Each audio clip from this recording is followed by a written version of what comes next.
네, 매주 월요일에는 신장남매로 여러분들 찾아뵙고 있습니다. 아유, 월요일이 금방금방 옵니다. 오늘도 어김없이 신인규 변호사, 장유미 변호사 두 분 나오셨습니다. 어서 오십시오. 안녕하세요. 네, 안녕하세요. 가을이 성큼 왔죠? 아 완전 가을이에요. 오늘 아침에 엄청 좀 춥지 않으셨어요? 제가 오늘 긴팔을 입는데도 네. 이거 이 옷 입어도 되나 선선한데 이런 네. 생각이 들 정도의 그쵸. 날씨더라고요. 예, 조금 있으면 우리 바바리 코트 입어야 될 것 진짜. 같아요. 그죠? 요즘은 예. 이제 봄과 가을이 짧아가지고 그러니까. 계절이 예, 맞아요. 아무래도 이 뚜렷하게 덥거나 예. 춥거나 이러다 보니까 예. 저도 어제 밤에 자는데 굉장히 좀 쌀쌀한 느낌을 좀 받았습니다. 예. 밤에 잘 때. 예, 그새 에어컨이 필요 없게 됐고 이제는 선풍기도. 예, 선풍기도 네. 필요 없고 그리고 창문 열고 주무시면은 감기 감기 걸릴 수 또 있으니까 한절기라 조심하셔야 예, 됩니다. 감기 조심하셔야 됩니다. 자, 건강에 필요한 상품들 저희가 준비했습니다. 첫 번째 소개할 광고는 닥터엠 당N입니다. 식사만 하면 튀어오르는 혈당, 소비자들이 검증한 괜찮은 제품 뭐 없을까요? 네, 네이버 후기 2만여 건, 평점 4.9점입니다. 100% 내돈내산 찐 후기로 평점 4.9점을 받고 있는 닥터엠 당N. 사용하는 물부터 차별화했습니다. KCI 학술지에 효능 실험 연구 논문이 등재돼 있고요.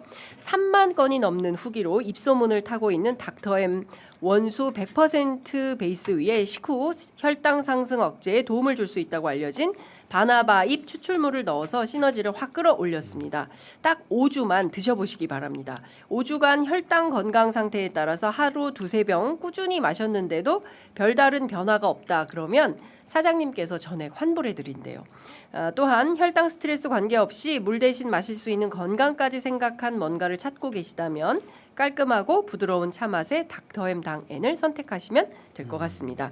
오늘 자정까지 주문하시고 배송 메모란에 장윤선의 취재 편의점을 남겨주시는 모든 분들께 2박스 주문하시면 1박스를 더 드립니다. 2+1 이벤트 계속되고 있습니다. 지금 네이버에서 닥터엠 당N을 검색해 보시기 바랍니다.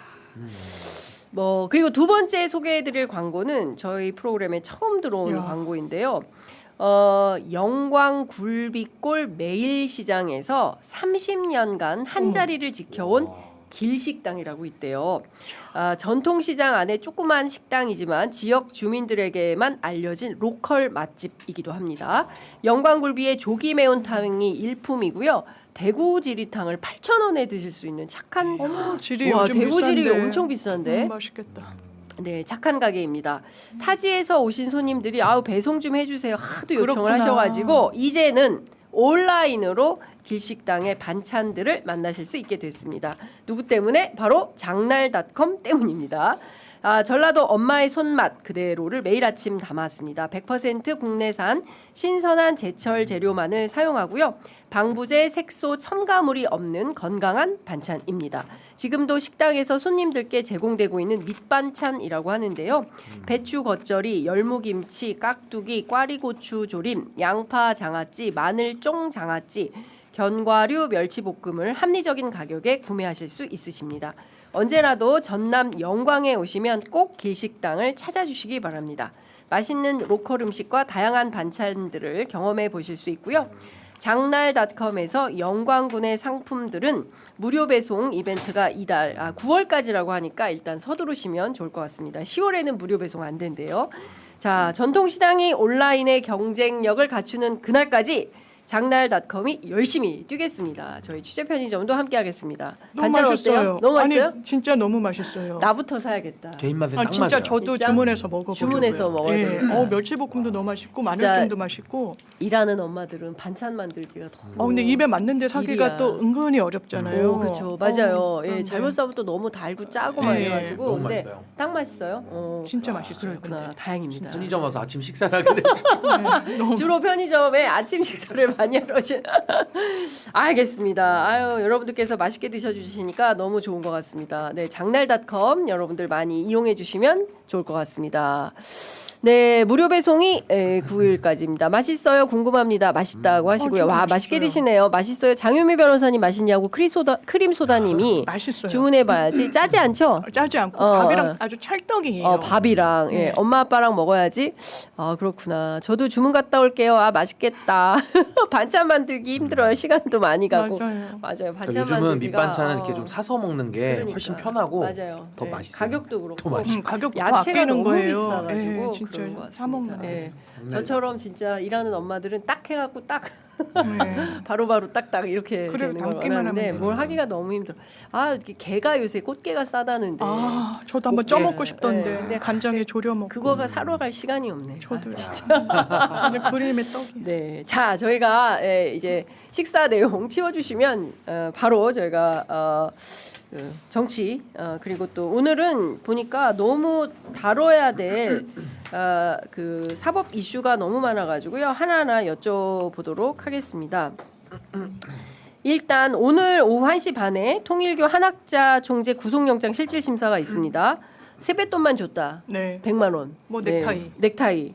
이거 가지고 구속영장라고 주장하는데 저는 나올 것 같아요. 네, 그래서 영장 네. 친 걸로 봐요. 거짓말. 거짓말. 왜냐면 9시간 넘게 이 수사받고 나와서도 아니 목걸이랑 그 샤넬백 어떻게 준 겁니까? 왜 줬습니까? 내가 왜 그래야 되는데 그 말을 듣고 아, 이 사람이 수사 과정에서도 똑같은 톤과 결로 항변을 했구나. 네. 그러면 증거랑 배치되는 거예요. 금고에는 한학자 등 아주 소수만 접근할 수 있는데 거기서 돈뭉텅이를 빼서 줬다라는 진술은 가공하기 어려워요. 네. 그런데 넥타이만 통일교와 관련한 기념품 그리고 세뱃돈 정도만 줬다라는 거 그 부분으로 법원을 설득할 수 있을까? 저도 말씀 주신 것처럼 이건 네. 영장이 발부될 것 같습니다. 그러니까요. 저도 영장이 나올 수밖에 없겠다라는 생각이 드는데 국민의힘은 홍준표 시장이 이런 얘기를 했어요. 통일교 11만, 신천지 10만, 전광훈, 세계로 교회. 네. 국민의힘은 교주들이 지배하는 정당이냐 이제 이런 비판을 했는데 본인도 뭐 여기 속해 있었습니다. 그리고 대구시에서 신천지 막 엄청나게 큰 집회하고 허용했었죠. 예. 네. 그래서 큰 논란이 됐었어요. 그거 한 사람이 홍준표 시장 아니에요? 그러니까 이제 홍준표 시장 전 시장 입장에서는 이제 교주의 힘이다라고 이제 국민의힘을 공격은 하면서 네. 사실상 실상은 본인도 그 한 패거리 안에 있다가 이제는 같이 해먹기가 힘드니까 네. 이제 유체이탈 화법을 또 구사하면서 네. 본인은 또 아닌 것처럼 이렇게 네. 좀 연기를 하고 있는 걸로 보여지고요. 저는 이 통일교 관련돼서 문제가 매우 심각하게 보고 있는 이유는 이게 무슨 종교와 정치의 일체라고 하는 우리 헌법 위반의 문제도 있습니다만은 더 중요한 것은 지금 뭐 넥타이가 오고 왔다 이거 누가 믿겠습니까? 이미 돈 찍어놓은 사진까지 다 나왔고 진술도 다 나왔는데요. 네. 거기다가 통일교가 정당에다가 사람을 또 밀어넣기도 했고 더 나아가서 ODA라고 하는 그 캄보디아와 관련된 그 소위 말하는 지원 사업에 네. 아주 적극적으로 그 로비를 한 정황들까지도 지금 나오고 있거든요. 그렇기 때문에 이 사안은 네. 단순하게 권성동과의 어떤 금전적인 뭐 주고받은 이 정치자금법이 아니라 이거 뇌물로까지 확대가 돼서 수사돼야 될 사안이라서 저는 뭐 오늘 영장 발부될 걸로 보고 이건 매우 심각한 문제다. 대한민국의 근본을 예. 흔드는 일이다. 저렇게 봅니다. 근데 요새 사람들이 야 근데 네. 국민의힘은 진짜 좀 심하다. 특정 정당 아니 특정 종교에 이렇게 포획당해 있다면 이거를 이게 민주정당으로서의 건강성을 맨날 이 사람들이 뭐 민주당을 향해서 굉장히 열성당원들 비판을 많이 했었는데 자기들은 더 심각한 거 아니에요. 사실상 뭐 종교에 포획당한 정당 완전. 일본 자민당하고 비슷한 거 아니에요? 그걸로 그렇죠. 완전히 망해가고 있는 거 아닙니까? 통일교는 일본에서 법인격 해체가 됐었고 그러니까요. 예, 그런 부분과 관련해서 예. 통일교도 존폐위가 있지만 지금 이 국면에서 유일한 국민의힘의 생존 전략은 진실을 이야기하는 거예요. 수사에 협조하는 거예요. 그렇죠. 국민들께 사죄드리는 겁니다. 지금 장애투쟁에서 뭐라 그래요? 대선은 무효라고 이야기하고 있어요. 나는 이재명 대통령이라고 하지 않는다고 얘기하고 예. 있어요. 저 서울에서 똑같은 워딩으로 서울시 광화문에서 이야기할 수 없을 거라고 생각합니다. 근데 지금 인천에서도 한 번 하고 서울에서도 네. 한 번 하고 추석 앞두고 또 뭐 한다는 거죠. 여러 차례 한다는 뭐 거 전국을 아니겠어요? 돈다고는 전국을 하네요. 돈다는 건데 어제 그 충격적인 발언들이 되게 많이 나왔어요. 그리고 저는 좀 어불성설이다. 아, 그러니까 부끄러움을 몰라요. 저는 그래도 무슨 얘기를 할까 했는데 아니나 다를까 역시 윤어게인 하고 있는 거 아닙니까? 그러니까 이제 대선 무효라고 하면은 지지난 대선이 무효죠. 그러니까 2022년도 그 대선은 왜 윤석열. 무효냐? 네. 윤석열이 지금 당선 과정 경선 때부터 종교단체 끌어들여 가지고 정당 민주주의를 형해화시켰고 파괴했고 그러고 나서 대선 당시에도 뭐 명태균이라든지 등등등의 그 여론조사를 무상으로 지금 받은 부분도 수사가 안 돼 있잖아요. 그렇습니다. 그러니까 만약에 무효라고 하면은 또 윤석열의 거짓말도 있고요. 네. 그 대선이 무효지. 지금 그러니까 올해 있었던 이재명 대통령을 뽑은 그 대선은 예. 아니 내란 종식 이후에 합법적으로 진행이 돼가지고 무슨 무효의 사유가 있습니까? 아니 무효의 사유가 있으면 한번 우리가 검토라도 해보겠는데 그냥 덮어놓고 무효라 그래요. 그러니까. 그리고 이재명 대통령이라고 안 하고 C라고 한다고. 아니 C라고 한다고 해서 대선이 무효가 되냐고요. 네. 그러니까 이거는 무슨 뭐 진이 램프 앞에다가 올려놓고 막 비나이다 하는 것 같은 네. 또 다른 무속 어게인인가? 무속 어게인인가? 아니, 그런 생각이 들 정도로 너무 주술적인 선동구호만을 발설을 하니까 이게 네. 국민적인 거부감만 더 드는 거예요. 그러니까요. 그래서 저는 이제 장동혁 당 대표가 뽑히면서 뭐 정책위 의장도 김도읍 의원하고 네. 뭐 굉장히 좀 합리적인 사람들 좀 전진 배치했다 해가지고 아 이제 또 장동혁의 변신이구나. 예. 그래 뭐 변신하면 또 무죄로라도 봐줄게. 제발 네. 나라라도 좀 제대로 운영해 보자라고 많은 분들이 초반에는 좀 기대를 하셨을 텐데 네. 역시 장동혁은 그냥 장동혁답게 어제 그 대구에서 있었던 그 집회는 뭐 집회라고 하기도 그렇지만요. 결국 전광훈과 전한길이 물리적으로만 안 왔다 뿐이지 그냥 똑같은 집회의 모습이에요. 그러니까 저는 뭐 이제는 보수의 종말을 향해 가는 것이 아니라 이미 보수의 종말이라는 정거장은 이미 지난 거 아닌가. 지났다. 저 그런 생각이 듭니다. 네, 어제 그 장동혁 대표나 그 다음에 그 송원석 원내대표나 그 다음에 이제 김민수 민수 수석 최고위원인가요? 그분 얘기하는 걸 종합해 보면 그냥 최고위원 수석은 신동욱. 그렇군요. 그렇군요. 그냥 최고위원 최고. 예, 얘기를 종합해 보면 이분들은 그냥 저기 지난 대선 불복하고 인정하지 네. 않겠다. 그리고 이제 정치 투쟁만 한다 네. 이런 건데 이래 가지고는 대구에서도 사실은 여론이 안 좋을 것 같다. 싸늘하더라고요. 대구 여론도 싸늘하다. 예, 왜냐면 칼럼을 한 기자가 현장에서 쓴 걸 봤더니 대구 분들한테 혹시 무슨 얘기하는지 자기가 지켜봤는데 너무 이거는 좀 아니다라는 이제 인터뷰 같은 걸 녹이면서 지금 이럴 때냐 기본적으로 국정감사는 야당의 시간인데 그렇죠. 지금 추석 지나면 바로 국정감사인데 그건 사실상 뒤로 내팽겨치고 예. 그리고 한미 관계에 있어서도 협상력을 야당으로서 높여주면 진짜 국민들이 다시 볼 거예요. 이 사람들 중심에 국익이 있구나. 완전 정반대더라고요. 그러니까 정보공개 청구해라. 어떻게 협상의 과정을 정보공개 청구를 해서 그 대상으로 삼을 수 있습니까? 말도 안 되는 마타도어에 그냥 능숙해진 거예요. 이게 네. 생존 전략이었던 시간을 너무 오래 보냈어요. 그러니까 더는 개선책을 못 찾는구나 이 사람들이. 아쉽죠. 네, 그러니까 근데 이번에 그 대선 때 그 국민의힘의 주장대로 따르면 이재명 대통령은 아예 자격이 없는 사람이고 그러니까 네. 김문수가 됐었어야 된다 어제 그 얘기한 거 아닙니까? 근데 대선에서 이재명 대통령 우리 국민들 1,700만 표 이상의 국민들이 합법적으로 선출했거든요. 그러니까 저는 지금 국민의힘의 오류가 뭐냐면 네. 야당이 의석도 적은데 유일하게 그 어려운 정치적 위기를 돌파하는 유일한 방법은 더 많은 일반 국민들의 지지를 얻는 방법이에요. 그렇습니다. 그랬을 때 만약에 현 정권이 뭐 삐끗하거나 잘 못하면 그 지지가 옮겨가가지고 정권 교체하는 거거든요. 네. 아니 국민적 지지 외에 국민의힘이 얻을 힘이 어디가 있습니까? 목소리 크면 이기는 거예요? 뭐 목소리 별로 크지도 않더만요 보니까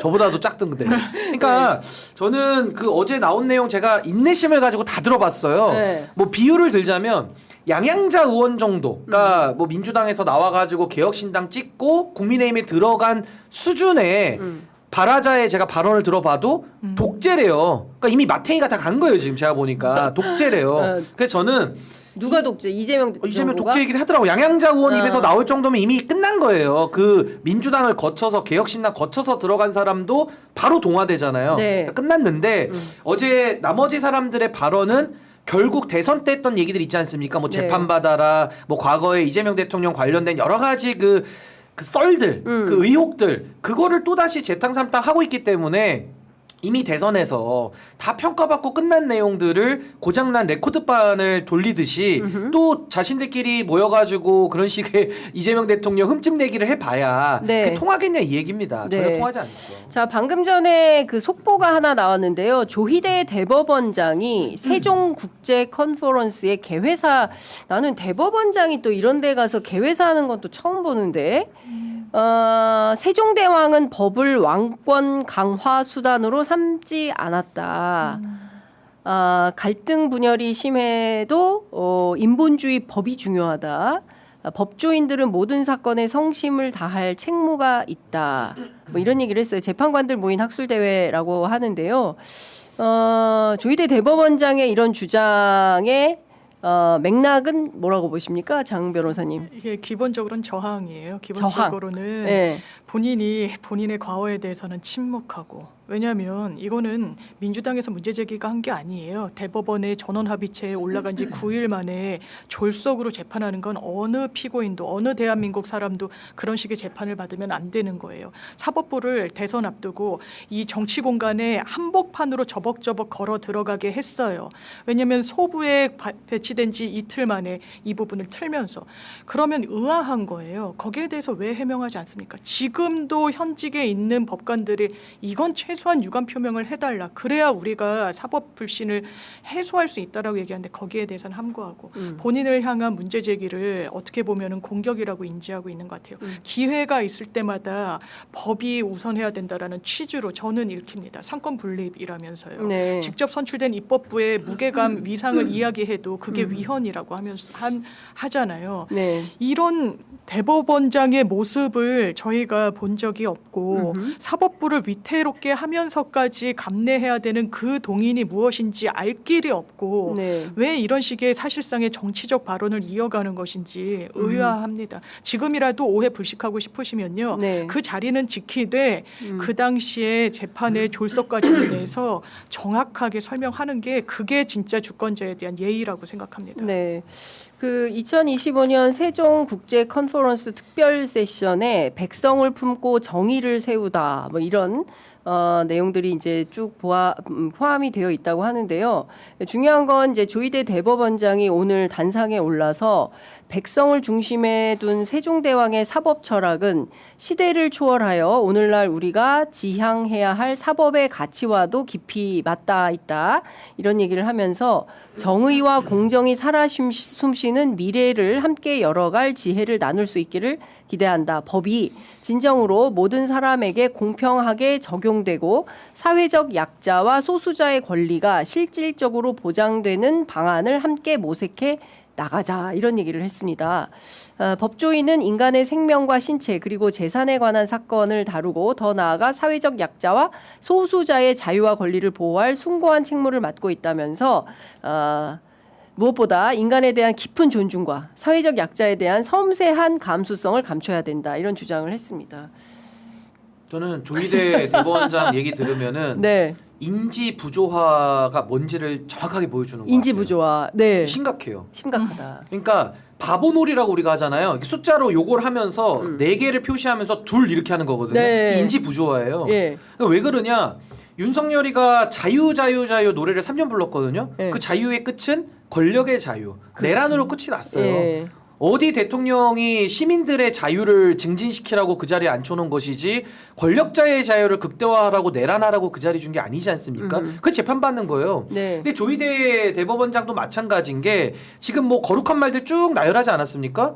아니 본인한테도 적용을 못 시키면서 저런 얘기를 컨퍼런스 가가지고 연설을 한다? 이거 매우 심각한 인지부조화죠. 거기다가 아까 장유미 변호사 말씀해 주신 대로 조희대 대법원장에 묻는 문제의 핵심이 있어요. 그게 뭐냐? 직위원회 재판 만행 그리고 조희대의 선거 개입, 이 두 가지에 대해서 해명을 해라. 이게 뭐 저나 장윤미 변호사 같은 제야의 변호사들만 물어보는 것이 아니라 현직 판사, 법원 노조까지도 묻고 있습니다. 그거 답할 자신 없으면 사퇴하라 그러고 있어요. 네. 근데 여기에 대해서는 일절 못 들은 척하고 있거든요. 근데 이런 행태는 보통 누가 하느냐? 정치인들이 하죠. 정치인들이 예를 들어 막 현직 대법원장 문제 제기하면요, 국민의힘 사람들이 이렇게 대응합니다.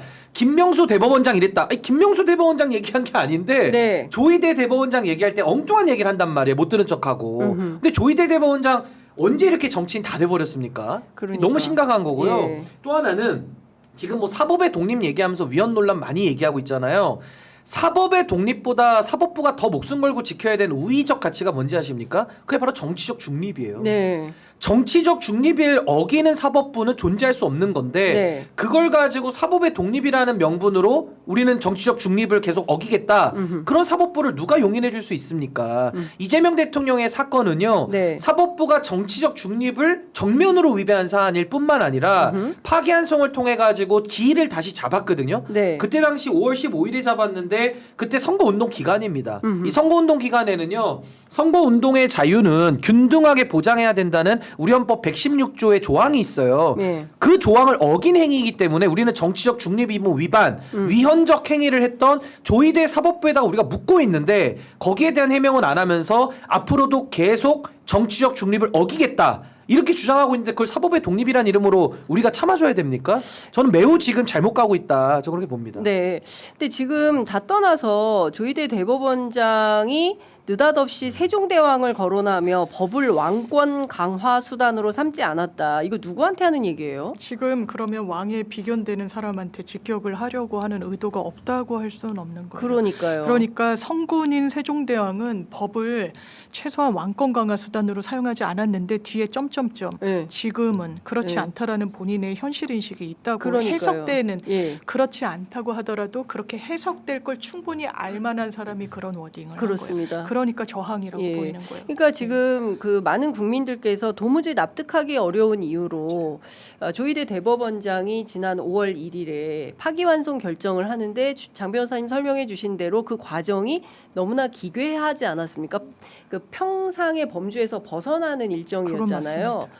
소부에 배당돼서 2시간 만에 전압으로 넘기고 그리고 나서 이틀 만에 투표하고 그리고 전체 4월 22일 날 회의 열어서 5월 1일 날 했으니까 9일 만에 파기환송 결정을 해버린 건데 그동안 이런 일이 없었다는 거잖아요. 네. 그리고 한 달에 한 번씩 회의를 하는 건데 전화 회의는 이런 방식으로 하는 게 도대체 있을 수가 있는 일이냐라는 비판을 하고 있는데 그에 대해서 완벽하게 입을 닫고 그리고 내란 재판부가 필요하다. 내란 전담 재판부 없으면 이거 지규현 판사한테 맡겨놓고 이거 차일피일 미루다가 결국에는 또 지금 보석까지 신청했잖아요. 내란 수개가 황당무계한 상황 아니겠습니까? 그래서 만약에 연말에 또 구속만기로 풀어주고 불구속 재판 하겠다는 거잖아요. 이런 방식으로 흘러가면 우리 국민들이 이거를 납득을 할 수가 있겠습니까? 근데 그것도 반대하고 있어요. 조희대 대법원. 그러니까 이렇게 정리해야 될 것 같아요. 조희대의 정체를 우리가 정확하게 규정하고 시작해야 되는데 네. 행위에 가기 전에 네. 조희대는 내란 인사입니다. 내란 인사. 내란. 왜 내란 인사냐? 조희대는 내란 인사. 내란 인사죠. 그러니까 정체를 먼저 규정을 해야 돼요. 왜 내란 인사냐? 김종혁 최고위원의 말에 따르면요. 2022년 11월에 한남동 관저에서 모였을 때 윤석열이가 이런 말을 했다고 증언을 합니다. 내가 총살당해 죽는 한이 있더라도 이거 쓸어버려야 된다. 내란 아닙니까? 그렇죠. 그걸 자백을 한 게 지금 증거. 아니 김종혁 최고위원이 거짓말을 할 사람은 아니잖아요. 지도부였으니까. 그래서 윤석열의 내란이라는 내란 수개는 12월 3일 2024년도에 비로소 현출됐으나 네. 그 준비 단계는 2022년도로 거슬러 올라가는 증언들이 나오고 있습니다. 네. 근데 조희대를 언제 임명했냐? 2023년 12월에 임명합니다. 네. 그로부터 1년 뒤. 그러니까 내란을 마음속에 품고 있었던 윤석열이가 임명한 내란 인사라는 규정이 맞고요. 동시에 조희대가 행한 일을 보십시오. 그 대선을 앞두고 말입니다. 아주 이례적, 뭐 이건 이례적이라는 말도 쓸 수가 없을 정도로 이거는 정치 개입을 해버린 거예요. 네. 보통 전원합의체가 3.3년 걸리거든요. 1213일 걸립니다, 평균. 네. 근데 이걸 40일 만에 끝낸 거예요. 그러면서 아까 제가 설명드린 대로 대선에 직접적으로 개입을 했기 때문에 그로 인한 위헌적 행위들이 현출이 되는 겁니다. 그러면 우리가 일반 행정 공무원들도요. 좋아요 같은 거 정치적인 글에 잘못 눌렀다가 징계받거든요. 네. 근데 하물며 사법행정과 최고법원을 이끌고 있는 대법원장이 정치질을 한다? 이 정치적 중립의무 위반은요. 매우 심각한 문제입니다. 근데 여기에 대한 위헌 얘기는 아무도 하지 않아요. 네. 그러니까 전 이 부분이 답답한 겁니다. 아니 조희대의 내란 인사 플러스 위헌적 행위까지 나왔는데 근데도 믿고 맡기자? 말장난이죠. 그러니까요. 근데 지금 저 사실 조희대 대법원장과 관련해서는 그 수상한 오찬 의혹, 뭐 파상 공세가 있긴 합니다만 이 서용교 의원이 그 제보받은 내용은 여전히 살아 있는 거예요. 뭐 이제 국민의힘에서 고발을 많이 했으니까 제가 보기에는 이제 수사기관을 통해서 수사기관에 조사가 들어가게 되면 특검이 조사하면 제보자가 수사에 응하겠다라는 입장이기 때문에 조만간 저는 제보자의 신원도 확인될 수밖에 없다라는 생각이 좀 드는데 그 내용은 살아 있는 겁니다. 그리고 한덕수 총리랑 그 조희대 대법원장의 관계도 너무 이상하지 않습니까? 무슨 마치 약속이라도 한 듯이 여기는 파기환송 결정을 내리고 그리고 한덕수 총리는 바로 출마 선언을 한 시간 해요. 만에. 그리고 당시에 조선일보에서 나왔던 칼럼에 뭐냐면 윤희 동시 제거론이지 않습니까? 보수 언론에서 주장했던 게 그러니까 뭔가 흑막이 있어 보인다. 예. 그렇지 않고서야 이렇게 주거니 받거니 장군멍군 하면서 상황을 흘러 보낼 수가 있냐. 이거에 대해서도 특검이 수사를 통해서 밝힐 수 있으면 밝혀야 된다라는 생각이 좀 드는 건데 참 납득하기 어려운 이상한 일들이 많이 벌어지고 있다라는 말씀 좀 드리겠습니다. 지금 10시부터 국회 법사위가 시작이 됐는데 국민의힘에서 이제 부착물을 붙인 것 같아요. 그래서 불법 부착물 제거하라는 요구, 그리고 또 나경원 의원의 간사 선임을 또 얘기를 하고 있다고 하는데요. 이게 국회법에 따라서 안 될 거예요. 네. 기본적으로 원래 이제 각 상임위 간사는 각 당에서 추천한 인사로 이제 사실상 추인하는 형태였는데 네. 그게 안 됐을 때는 이제 법률에 따라야 되는 거잖아요. 그러면 이제 동시 이 같은 회기 내에서는 재부의가 안 되는 사안이라 안 되는 것으로 해석하는 게 맞는데 지금 계속하는 거는 사실 어깃장을 놓겠다는 걸로 보여요. 그러니까요. 이 국면에서 하는 거. 사실 이 소중한 시간에 국회 법사위에서 다뤄야 될 법들이 많이 있고 오늘 법사위를 통과해야 될 법이 굉장히 많이 있습니다. 그래야 25일 날 맞아요. 검찰청법 개정안을 포함해서 수많은 민생 법안들이 통과가 되어야 되는데 저렇게 국민의힘이 몽리를 부리면 이게 통과에 상당히 어려움이 생기지 않겠습니까? 물론 그렇다 그래서 이제 표대결을 하면 결국에는 어쩔 수가 없어요. 그냥 통과는 될 수밖에 없는 상황인데 참 답답한 정치를 하고 있다라는 생각이 좀 듭니다. 심우정 검찰총장 얘기를 해보겠습니다. 어제 보니까 모두 17시간 동안 내란 특검에서 조사를 받았어요. 그리고 핵심적인 내용은 윤석열의 그 항고 포기 결정, 즉시 항고를 왜 포기한 거냐, 이거를 이제 적극적으로 조사를 받았다는 건데요. 특검 조사 이후에 어떤 소환 조사 내용 뭡니까? 뭐 해명했어요? 심경 어떻습니까? 아무런 답변도 하지 않고 그냥 가버렸습니다. 이 즉시항고 포기와 관련해서 모종의 단서를 특검팀이 확보하고 불렀겠죠? 그러니까 저는 이제 심우정 전 총장 입장에서는 윤석열 하수인 아닙니까? 아마 어제 조사받고 들어갈 때 나올 때 아무 말도 안 하는데 전 본인의 운명을 좀 직감하고 있다고 생각을 해요. 그러니까 저는 이제 구속은 불가피하다라는 생각이 들고. 심우정 총장. 심우정 왜 그러냐면요. 심우정의 혐의가 결코 가볍지가 않습니다. 첫 번째, 계엄의 밤에 검사들을 현장에 파견하거든요. 네. 거기다가 이제 박성재 법무부 장관은 뭐 출입국 관련된 내용까지도 뭐 회의를 했다 이런 얘기까지 지금 나오고 있잖아요. 그러니까 결국에는 내란에 참여했다라는 의혹, 네. 여기에 대한 수사가 하나가 있을 거고, 또 하나는 지기현 재판장의 그 형사소송법을 완전히 자의적으로 입맛대로 맞춤형으로 해석해서 윤석열을 탈옥시켜준 그 사건 결정에 대해서 결국 지기현의 잘못된 판단을 바로잡을 수 있는 유일한 마지막 관문은 심우정이었거든요. 네. 근데 심우정이 당시에 보통 항고도 안 했을 뿐만 아니라 즉시 항고를 포기함으로써 석방 지휘를 해버립니다. 그렇죠. 그러니까 쉽게 말하면 내란 수계를 풀어준 거예요.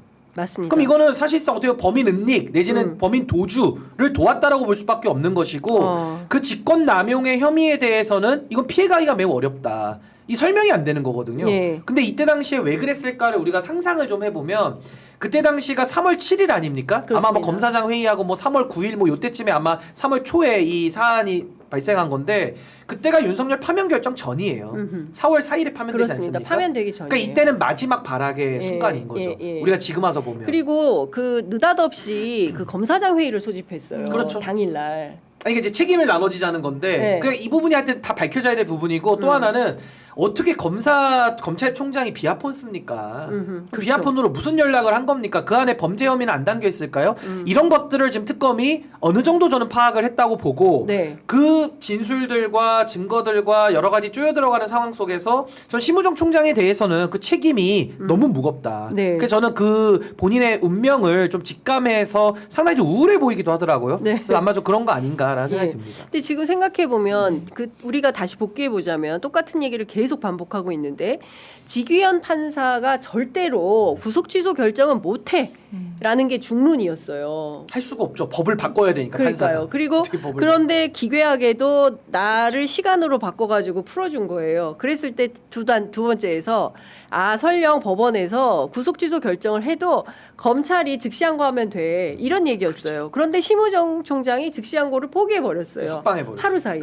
그리고 3월 7일 날 그 결정을 하고 3월 8일 여성의 날 윤석열 내란수계가 걸어 나오면서 어퍼컷 비슷한 자세를 하면서 허리 숙여서 지지자들을 향해서 인사하고 한남동 관저로 복귀를 합니다. 그러면서 대드락설까지 나오면서 그렇죠. 헌재 결정을 흔들려고 하죠. 그렇죠. 그 대드락 흐름이. 얘기 나오면서 그 헌재 결정이 뭐 5대3 네. 얘기가 계속 나오면서 임찬종 기자가 썼던. 예, 일정이 계속 뒤로 미뤄지면서 4월 4일까지 그 저기 뭡니까 헌재 결정이 늦춰져요. 그래서 국민들이 막 문제를 삼던 그 와중이었던 거죠. 그러니까 네. 왜 그런 선택을 했는지 검사장 회의도 말씀 주셨다시피 어떻게 보면 예, 자기로서는 뭔가 알리바이를 만드는 듯한 느낌이에요. 알리바이. 예, 그 책임을 분산하려고. 그러면 아마 특검은 저는 그 진술들을 확보했을 것 같아요. 논의 전개가 어떻게 됐는지. 네. 왜냐하면 수사팀은 어떻게 보면 본인들이 처한 상황 때문에 반발할 수밖에 없었겠죠. 계속 구속 상태에서 두고 이제 보고자 했을 테니까. 그런데 검사장 회의에서 저는 총의가 그렇게 스무스하게 모아지지 않았을 거예요. 왜냐하면 검찰이 그때도 일선에서 일단 난리가 난 거예요. 아니 지금 우리 보고 그러면 지금 당장 잡아들여가지고 기소하고 이랬는데 시간 계산 어떻게 하라는 소리예요. 이제는 시간으로 하면 됩니까? 막 질의가 쏟아진 맞아요. 거예요. 그러니까 대검에서 아니다. 아니라고. 윤석열을 제외한 나머지 사람들은 원래 그대로 해라라고 그렇죠. 했어요. 이건 검찰 내부에서도 모순이에요. 그게 맞고 그 법리에 따라서 인권이 소중해서 안 했다는 거 아닙니까? 그러면 그 법리를 수용했어야죠. 다 배치되는 거예요. 그럼 왜 이런 선택을 했을까? 심우정은. 그러면 그게 논의 과정이 있었을 텐데 다른 사람들 의견 개진이 이건 해야 된다. 법원 판단 봐야 된다. 이거는 법조인이라면 그때 천대엽 법원 행정처장도 국회에서 비슷한 취지로 이야기하고 문영배 전 소장도 같은 취지로 이야기하는 게 이게 너무 노말이라서 그래요. 그렇게 하는 게 너무 상식이라서 그런 네. 거거든요. 근데 그걸 안 해버렸을 때 그 논의 과정이 있을 거란 말이에요. 뭔가 거기에 대해서 직격도 있을 거고 저항도 있을 거고 비난도 있을 거고 논쟁이 있었을 겁니다. 이 부분에 대해서 진술이 있을 거예요. 그러니까요. 거기에 대해서 심우정 검찰총장 제대로 빠져나갔을 거라고 저는 생각 못합니다. 또 하나의 의혹을 받고 있는 것은 그 12.3 비상계엄 그 내란의 밤에 선관위의 검사들을 보내기로 했었어요. 네. 선관위 출동 의혹을 받고 있는데 그때 박성재 법무부 장관하고 무려 3번이나 통화를 했다는 겁니다.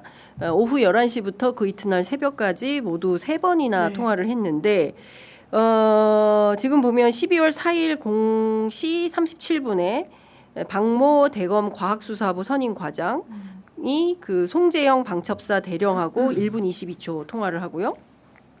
뒤이어서 0시 53분에 송재영 방첩사 대령이 한모 국정원 과학대응처장과 또 2분 2초간 통화를 합니다. 그러니까 지금 보면 검찰, 국정원, 방첩사 세트 플레이를 한 거예요. 그러니까 소위 말하는 전두환이 했던 그 합동수사본부 그렇습니다. 그 체제를 합수본. 만들려고 했던 거 아니냐라는 예. 합리적인 의심이 가능한 것이고 예. 심우정 같은 경우는 그 이후에도 김용현이 서울 동부지검으로 자수한답시고 들어가잖아요. 그때도 이진동 차장이 비아폰으로 연락했다는 거 아닙니까? 네, 이 모든 걸 다 책임을 져야 되는 거예요 지금. 심우정이. 그 이유도, 그러니까 계엄 예, 이후에도 그 뭐 이후에도. 안가회동하고 이 4명의 뭐 김주현 수석이나 이완규 법제처장이나 박성재 장관, 이상민 장관, 뭐 이상민 장관이 구속돼 있고요. 네. 이 사람들이 그 계엄 이후에도 사후 처리 방안까지 논의하지 않았겠습니까? 그러니까 김용현이 비아폰으로 연락하고 바로 동부지검으로 자수해서 들어가죠.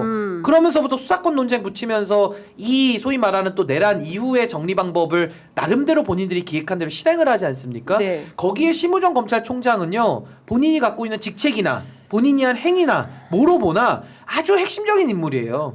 그래서 저는 특검이 사실은 네. 내란 특검도 그동안에 뭐 드론 작전 사령관 뭐 영장 기각 나고 하면서 수사가 좀 이제 휘청하고 그러면서 뭐 외환죄로 더 벌리니 많이 하다가 이제 지금 또 다시 그 소위 말해서 그 방향을 다시 잘 잡고 있는 건데 핵심은 심우정과 추경호입니다.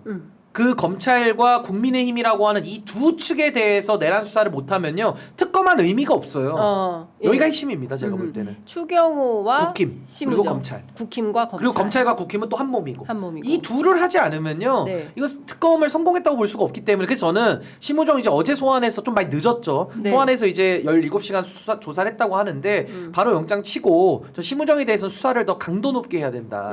거기가 진실을 많이 알고 있을 거예요. 제가 볼 때. 참고로 추경호 원내대표가 저희 취재 편의점 고발해가지고 고소해가지고 명예훼손. 최근에 네, 그날 그 계엄의 밤 관련해서 참 근데 저는 고소고발하는 정치인들은 정치할 자격이 없다고 봅니다. 아니 그러니까요. 자기들이 갖고 있는 스피커를 가지고 입틀만 해명하면 될 해명하면 될 일이지.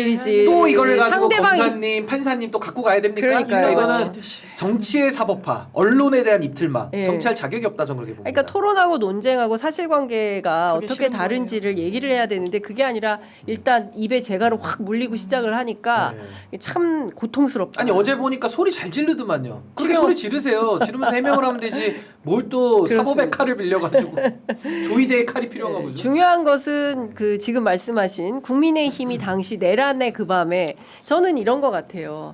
그러니까 지진이 나면 2차, 3차 여진이 네. 있잖아요. 그런 것처럼 국회에서 새벽 1시 01분에 비상계엄 선포 해제 결의안을 통과시켰고 윤석열이 새벽 4시 4분인가까지 맞아요.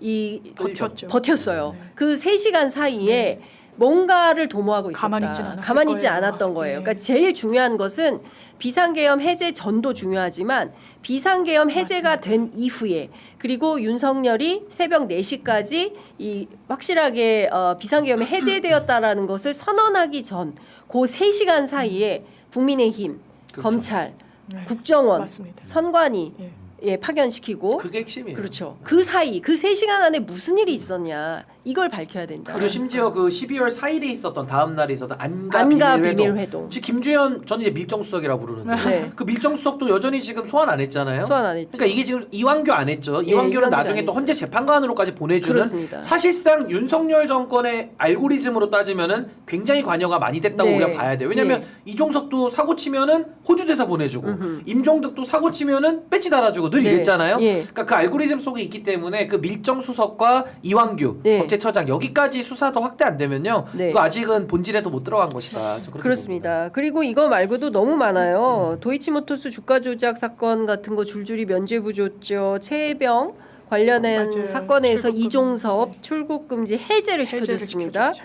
그 다음에 지금 뭐 국회 지금 법사위에서 바로 시작을 하고 아마 이제 아까 10시 반 35분 경에 이제 시작을 한 것 같은데 관봉권 띠지 분실 사건. 이것도 보고받고도 묵인을 했다는 그렇지, 거잖아요. 남부지검에서 네, 남부지검에서 보고를 했는데 보고받고도 그냥 입국다 해버렸다는 거예요. 이거 너무 이상하죠. 예, 건진에게 5천만 원짜리 관봉권을 누가 줬는지 이 관련해서 뭐 여러 가지 얘기들이 나오고 있는데 이거 보고받고도 묵인했다. 그리고 자기 딸 외교부 국립외교원 특혜 채용 의혹 있지 않습니까? 이게 지금 공수처 특검 해가지고 전체 다 싸그리 수사를 받고 있는 전직 검찰총장이 돼버린 겁니다. 그러니까 이제 윤석열이라고 하는 이 범죄 집단에 하수인을 했기 때문에 네. 피할 수 없는 거 아니겠습니까? 그 그렇습니다. 왜 범죄 집단 아니 범죄 잡으라고 경찰과 검찰 두는 건데 예. 아니 그 검찰이 범죄 집단의 한복판에 서가지고 하수인 노릇이나 한다? 책임이 10배, 100배, 1000배 무겁죠. 그러니까요. 전더 강력하게 수사해야 된다고 봅니다. 맞습니다.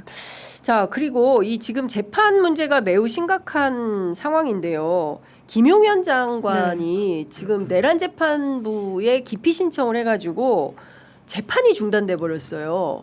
이게 우리 사법 역사에서 있을 수 있는 일입니까? 기피 신청해도 네. 원래는 이제 중단하도록 돼 있는데 아니, 긴급을 요하면은 그냥 해도 되는 네. 걸로 돼 있거든요. 이 또한 직위원 재판부 아닙니까? 그렇죠. 김용현 씨도. 예. 그러니까 내란 속의 윤석열은 물론 이제 그 직위원 재판부는 아닙니다. 별도의 재판부를 재판부에 이제 신청을 한 건데 고석. 그렇습니까? 네. 이 그 특수공무집행방해 있잖아요. 그리고 이제 보석 직권 신청. 추가 그렇죠. 기소된 거. 여기다가 그 백대현 재판장한테 지난 금요일에 보석 신청을 한 게 했더라고요. 확인이 됐고 예. 그건 윤석열이 한 거. 내란 숙에는 보석 신청하고 그 다음에 중요 임무 종사자에 해당하는 기피 국방부 장관은 신청하고. 기피 신청을 하고 그걸 또 또 받아줘 또. 그걸 또 재판부가 받아주고 직위원 재판부 정말 이렇게 재판하는 게 맞나라는 생각 때문에 내란 전담 재판부 얘기가 계속 나오는 그러니까요. 거예요. 예. 이게 기피 신청해가지고 꾀를 내고 나 그러면 시간 끌다가 6개월 지나서 불구속 상태로 시간 질질 끌면서 재판 받아야지 이 전략을 세우는 거예요. 네. 그리고 꾀를 내고 자백을 했다라는 인간이 심지어 영장 실질까지 포기했던 게 김용현 씨예요. 근데 나중에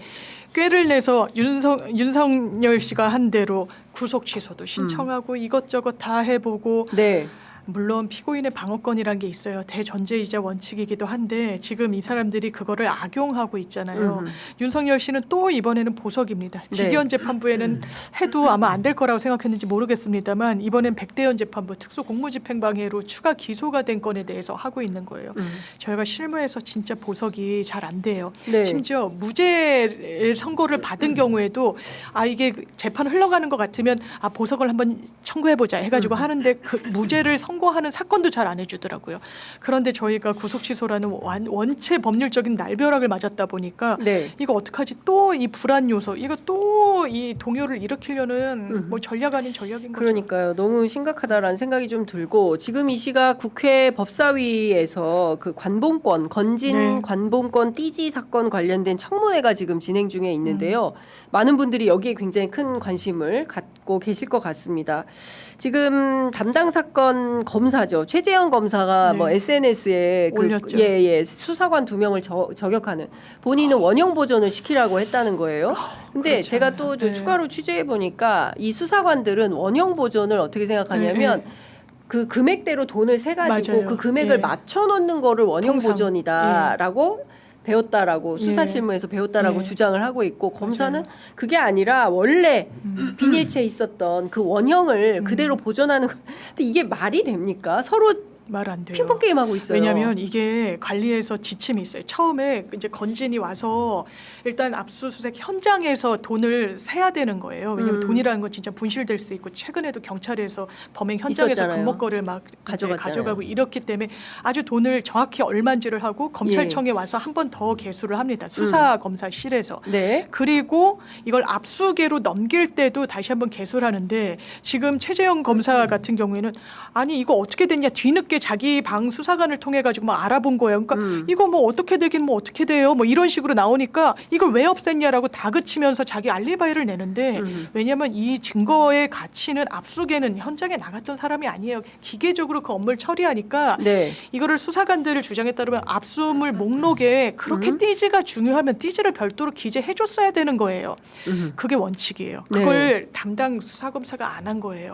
그리고 그걸 만약에 못했더라도 네. 그럼 지침을 정확히 내려야 되는 거예요. 그 네. 압수물을 압수계로 이전시킬 때 예. 이거는 원형 그대로 이거는 현황 그대로 보존이 돼야 된다.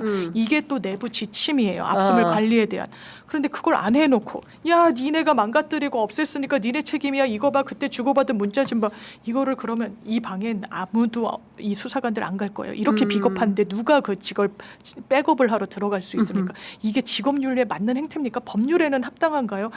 너무 비겁하다. 이런 그러니까요. 생각이 들죠. 근데 이게 모종의 뭔가가 있어 보인다.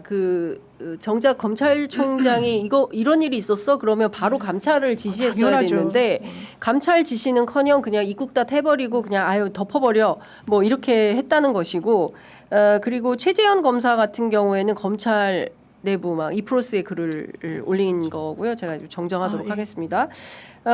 근데 이제 이 관봉권과 관련해서는 이제 수사관 탓이냐 검사 탓이냐. 근데 중요한 포인트는 수사 보고서를 작성한 수사관 있지 않습니까? 임지연인가 이지연 네. 수사관인데 그분은 지금 출석을 안 한 거죠. 예. 왜 그랬을까요? 지금 무슨 다른 특검의 수사 중이라는 이야기도 있고 그래서 네. 좀 나오기 어렵다는 이야기도 예, 있는데 예. 그걸 계속 지연하고 근데 저는 수사관보다는 그 검사들이 나와서 해명해야 된다고 봅니다. 그 수사의 책임은요 네. 수사관이 지는 거 아니에요. 저희 변호사 사무실에 직원분들이 실수하면 직원 탓하지 않습니다. 변호사가 책임지는 거예요. 수사 그럼요. 더할 나위 없이 말할 것도 없습니다. 네. 그런데 수사관들을 그냥 일 처리가 미숙한 걸로 퉁치고 넘어가려고 한다? 있을 수 없는 일이에요. 그러니까 이제 회사에서 사건이 터졌는데 말단 사원한테 맞아요. 네가 책임져 이렇게 하는 거잖아요. 그러니까 저는 이게 그 감찰이나 뭐 특히나 수사로는 이거 저는 금방 밝힐 수 있다고 보거든요. 왜냐하면 고의냐 과실이냐를 우리가 놓고 보면 우리는 이제 고의로 훼손했을 거라는 걸 다 의심을 하고 있는 거잖아요. 당연하죠. 합리적인 의심입니다. 예. 그러면 뭔가 의사 연락들이 다 있었을 거예요. 그럼 네. 당시에 개선들을 쫓아가가지고 그 사람들의 통신 내용이나 여러 가지 그 당시에 주고받았던 내용들만 압수해서 네. 들여다 보면 알 일 아닙니까? 그래서 어떤 의사 연락이 있었거나 하면은 범죄 혐의가 더 확실해지는 거고 그런 게 전혀 없었다. 그러면 우리가 뭐 만보 양보해서 그러면 실수인가 이렇게 봐줄 수가 있는 건데 네. 이 핵심은 뭐냐면은 이게 그냥 일반 압수물이 원형 보존이 안 된 문제가 아니고요. 건진이라고 하는 당시에 가장 권력의 그 핵심부에서 논란이 됐던 건진 건에 대한 그것도 수사의 압수 목록이 관봉건이에요. 그럼 관봉건이라고 하면은 현금은 추적을 해야 되기 때문에 띠지라는 거는 핵심 오브 더 핵심 증거입니다. 네. 그게 사라진 거예요. 맞습니다. 그러니까 당연히 의심을 하는 거고 그럼 사라졌다. 그것도 우리는 의심하지만 더 웃긴 거는 사라지고 났는데 검찰이 아무도 그 사안을 궁금해하지 않아요. 네. 사후적인 조치도 없는 겁니다. 그냥 묻어버리려고 하는 겁니다. 그 왜 그랬을까?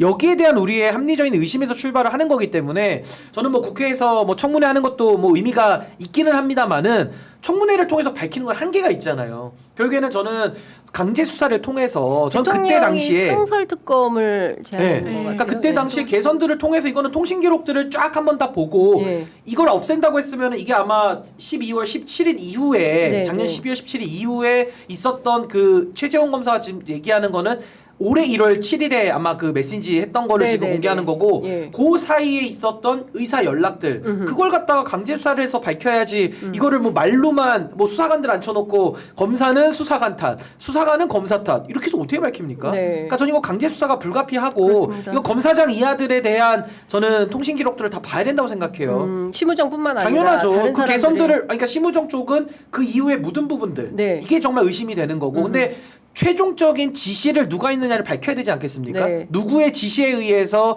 이게 시작이 된 것인지 그게 뭐 담당 검사인지 아니면 그 위에 차장 검사인지 아니면 위에 검사장인지 네. 아니면 그 위에 검찰총장인지 네. 누구의 의사연락에 따라서 이게 행동이 된 것인지 아니 이거 못 밝히면요 대한민국은 문 닫아야 돼요. 그렇습니다. 아니 어떻게 이 간단한 근데 문제를 못 지금 밝힙니까? 검찰 주변에서 검찰 고위직들이 이제 흘리는 내용은 뭐냐면 두 수사관들이 이제 MZ 세대 수사관들이잖아요. MZ 세대 수사관들이 이 사람들이 조직 안에서도 상당히 문제적 인물인 것처럼. 아, 그런 그러니까 건데요. 사건을 네. 이제 그렇게 처리하면 안 되는데 원형 보존이라는 게 당연히 이런 건데 돈 세는 건 줄 알았다라고 착각 또는 오인하고 있었던 그 수사관들이 문제다. 아, 그렇게 오인하고 라는 있는 걸 식으로 알았으면 자기네들이 가르쳐야죠. 그 지침을 내리는 게 내려야- 그게 책임 있는 아니 규정도 그렇게 돼 있어요. 그러니까 걔네가 문제야. 걔네가 일 처리를 잘못했어. 진짜 이제 지금 저 나쁜 끝에 윤석열하고 나와 있는 똑같네. 건데. 윤석열하고 그러니까 남 똑같네. 탓, 니 탓, 그 뭡니까?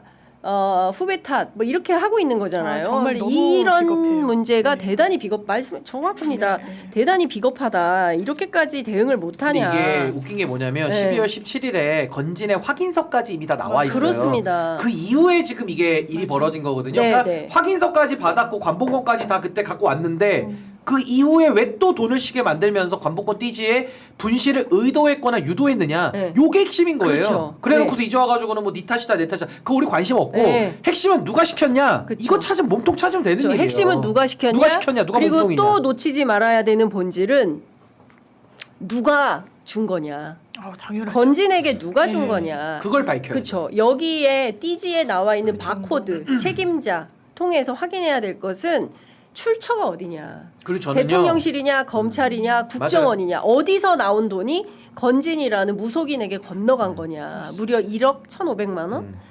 네? 1억 6,500. 1억 1억 6천. 아니 근데 전 이게 밝혀지기가 저는 가능하다고 보는 게 첫 번째는 예. 아예 묻으려고 했으면 이게 세상 앞에 안 나와요. 음. 근데 이거는 언론 제보를 통해서 이미 세상 앞에 나왔잖아요. 그렇죠. 그럼 누군가는 이걸 알고 있는 거예요. 예. 누군가는. 그렇습니다. 그러니까 전 이게 근데 저는 밝혀질 가능성이 수사팀- 있다고 봐요. 저 솔직히 말하면 수사팀 내부에 제보자가 있을 것 같아요. 왜냐하면 이게 이 관봉권이 처음 나온 게 독자 제공이에요. 독자 제공. 그렇구나. 예, 처음에 이 사진이 딱 나온 그걸 게 내부에서 안 밝히면 어떻게 한국일보인가 어딘지는 모르겠는데 독자 제공으로 이게 처음 나왔어요. 누군가 찍어놓은 거예요. 그렇죠. 누군가 찍어놓은 거고 이건 아니지라고 생각한 수사팀의 누군가가 찍어놓고 이거를 언론사에. 그럼 발표한 최소한 압수계는 거다. 아니네. 그쪽에서는 뭐 그럴 수 잃어버렸다고 있죠. 하니까. 그러니까 이게 예. 의혹 투성인데 예. 밝힐 수 있는 의혹이에요. 그렇게 뭐 10년 전 미제 사건도 아니고 그렇습니다. 불과 요 몇 달 전에 있었던 예, 일이고 알겠습니다. 너무나도 어처구니 없는 일 그렇습니다. 아닙니까? 자, 그 현직 검사가 채널 A에 인터뷰를 했어요. 들었어요. 지난 금요일에 네. 박상용 검사인데요. 박상용 검사도 저희를 또 고발을 했어요. 그래요. 다종다기한 고소 고발에 시달리고 있는데, 자, 지금 그 법무부에서 네. 감찰 지시를 해가지고 소위 얘기하는 그 수원지검의 연어회 술파티 사건, 진술 세미나 문제 이 관련해서 박상용 검사 어떤 얘기하냐면 수원지검 자체 조사도 허위로 결론이 났고 대법원도 사실무근이라고 확정 판결을 했다. 그리고 저 재판에 나를 불러주면은 내가 증인으로 출석해가지고 관련된 내용을 설명하겠다. 그런데 이날 인터뷰에서 하나의 허점이 있어요. 뭐냐? 이 중요한 그 단서를 찾게 된 것은 뭐냐면 출정일지입니다. 출정일지. 그렇죠. 예. 출정일지하고 이 출정일지에 당시에 재소자들을 관리하는 교도관이 기록을 해놓은 거예요. 당시에. 그러면 이 출정일지 기록에 대해서 앵커가 물었어야 돼요. 근데 이 출정일지는 안 묻더라고. 이거는 그냥 스킵해. 예, 스킵하고 그냥 넘어가는데 일종의 이제 박상용 검사에게 판을 깔아준 거죠. 마이크 대고. 채널 A가 충분히 해명해라. 이렇게 얘기하면서 끝에 한마디 합니다. 법무부도 해명해라. 예. 어떻게 생각하세요? 박상용 검사의 이 인터뷰. 그러니까 일단은 현직 검사 아닙니까? 네. 네. 현직 검사인데 무슨 내부 고발로 무슨 정의로운 일 밝히는 것도 아니고 본인이 증거 인멸, 증거를 회유했다라는 의혹의 당사자인데 나와가지고 마이크를 대주는 언론사나 또 그걸 기반으로 해서 사실상 본인 얘기를 한 거거든요. 그러니까 네. 결국에는 저는 그 채널 A가 박상용 힘내라 이렇게 한 것 같아요. 힘내라, 우리가 옆에 있다. 그러니까. 더 얘기해라. 뭐 네. 이런 것 같은데. 채널 A가 바로 검언 유착. 아니 그래서 전 여기도 핵심은 간단하다고 봐요. 네. 핵심은 한쪽에서는 회유가 있었다고 하고 그 연어 술 파티에 증언을 하고 있는 거고요. 네. 한쪽은 그게 전혀 없었다라는 거예요. 근데 이 상반된 상황을 놓고 지금 충돌하고 있는 거 아닙니까? 그럼 여기서는 우리가 진실을 밝힐 수 있는 유일한 방법은 그때 현장에 있었던 제3자적 증인들의 말을 우리가 믿는 수밖에 없는 거예요. 근데 지금 법무부가 감찰한 내용들은 그 교도관들의 일지나 교도관들의 기록을 통해서 지금 감찰 결과를 마련한 걸로 알고 있거든요. 그렇기 때문에 저는 상당히 신빙성이 높다고 봅니다. 그래서 저는 뭐 박상용 검사가 뭐 본인을 증인으로 불러라. 그럼 내가 나가서 뭐 증언하겠다라고 자신감 있는 발언들을 하는데 그건 일방의 주장에 불과하고요. 이화영 지사를 비롯한 당시의 그 변호인들도 이것도 주장해 볼 수 있는 거예요. 주장으로 볼 수 있기 때문에 저는 거기에 대해서는 법무부나 또 교도관들의 신빙성 높은 증언들을 통해 가지고 이거는 진상을 밝히는 수밖에 없겠다. 뭐 그때 당시에 사진을 찍거나 할 수가 없잖아요. 네. 그 아주 특수한 상황이기 때문에 그렇죠. 그래서 저는 교도관들과 필요하면 뭐 대질도 하고 여러 가지 할 수 있는 그 수사적인 기법들을 다 통해서라도 예. 이거는 뭐 진실 안 밝히고는 지금 넘어갈 수 없는 아주 그 중요한 순간까지 와버렸다. 저렇게 봅니다. 앵커가 이렇게 물어요. 법무부는 근거가 있다는 거예요. 교도관 1명과 재소자 2명의 진술이 새로 나왔다는 것이고 왜냐하면 그 전에 자체 감찰에서 문제가 없는 걸로 나왔었는데 법무부는 상황이 바뀌었고 새로운 진술이 나왔다고 주장합니다. 그랬더니 박상용 검사가 무슨 얘기를 하냐면 재소자가 이화영 부지사의 말을 들은 것 그것은 전문이다. 전문 증거는 증거로 체록되지 않잖아요. 그 얘기를 하고 있는 거예요. 전문의 재전문이 진술로 사실 신빙성이 거의 없다. 그리고 이런 것까지 동원돼야 하냐. 그러니까 무슨 얘기냐면 당시에 이화영 부지사 옆방에 살고 있는 재소자가 당시에 이화영이 술 한잔 먹고 왔다라고 말했다. 네. 술 냄새가 났다. 이 얘기를 한 게 전문의 재전문이다. 그리고 그런 재소자의 말을 듣고 지금 법원에서 1심 판결까지 그 대법 판결까지 난 거를 뒤집겠다는 거야? 이건 말이 안 되지. 1심 판결까지 난 맞아요. 거를 뒤집겠다는 거 말이 안 되지라는 주장을 하고 싶은 거잖아. 나 검사 그다음에 법원, 판사 이 말을 들어야지. 지금 감옥에 있는 범죄자, 재소자의 말을 듣고 법무부가 조사에 나선다는 게 말이 돼? 라는 식을 우회해서 항변하고 있는 거 맞아요. 아닙니까? 그 주장은 근데 허약해요. 허약하다. 왜냐하면 그 말은 있을 수 있을까? 재소자라는 게 전문이면은 이 hearsay evidence잖아요. 들은 거예요. 네. 누군가 말하는 거예요. 그럼 원진 술자가 맞다라고 하는 이 이화영이 말한 거는 일단 유의미해요. 법적으로 네. 본인의 그 프로세스 설명에 따르더라도. 그럼 교도관은 전문을 들은 사람이 아니잖아요. 그때 액체를 따라 마시고 왜 공범들을 한 방에 넣고 이래서 우리가 항의까지 했었다. 바로 가가지고 이제 왜냐하면 다시 구치소로 들어가야 되니까 술 냄새가 나더라. 이거 어떻게 설명할 겁니까?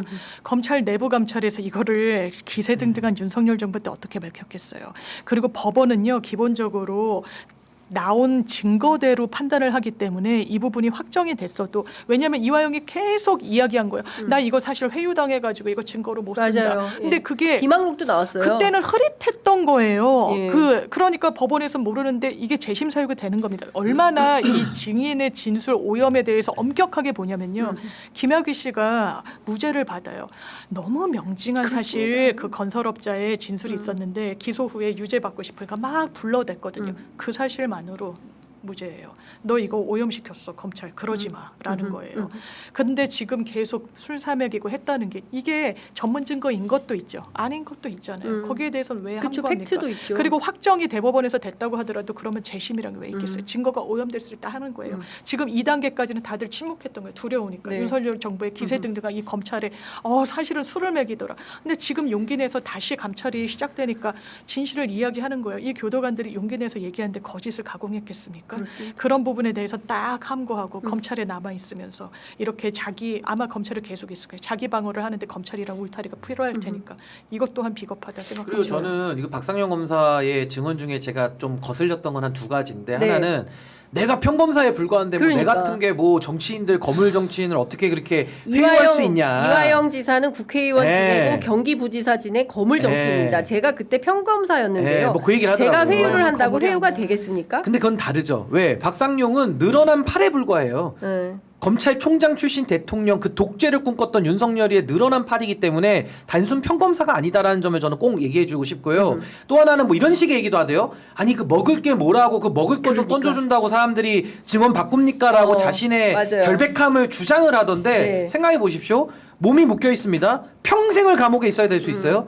그럼 그 사람들에 대해서 우리가 뭐 술 연어 먹고 진술 바꿨다는 뜻이 아니라 네. 그걸 펼쳐놓고 회유를 한다면 그 사람들 입장에서는 충분히 그 회유가 달콤할 수밖에 없는 거예요. 누가 뭐 저는 개인적으로 회를 별로 안 좋아합니다. 네. 그 제가 뭐 회 먹는다고 진술 막 이건 사람을 굉장히 무슨 정말 동물 취급하는 발언이고 아니 근데 실제로 검찰 수사 받으면 그 저기 뭐야 커피 그 자판기 커피에도 그렇게 많이 아니, 그러니까 그거는 이렇게 흔들린다면서요. 그러니까 자판기 먹으라고. 커피든 연어든 뭐 스테이크든 그게 중요한 게 아니라 네. 그 정서적 교감 속에서 예. 그 사람의 마음을 얻는 거예요. 사실은 검사들이. 그쵸. 그러니까 이 부분에 대해서는 회유의 방법을 지금 우리는 말하는 거고 당시에도 아까 우리 장윤 변호사님 말씀하신 대로 윤석열 정권하거든요. 그 정권하에서 구금된 사람들이 그런 회유를 받았을 때 느끼는 달콤함은 본질이 다른 문제다. 그렇습니다. 이걸 가지고서 사람이 무슨 뭐 먹을 것 같고 뭐 새콤달콤 하나 먹으면은 뭐 진술 바꿉니까?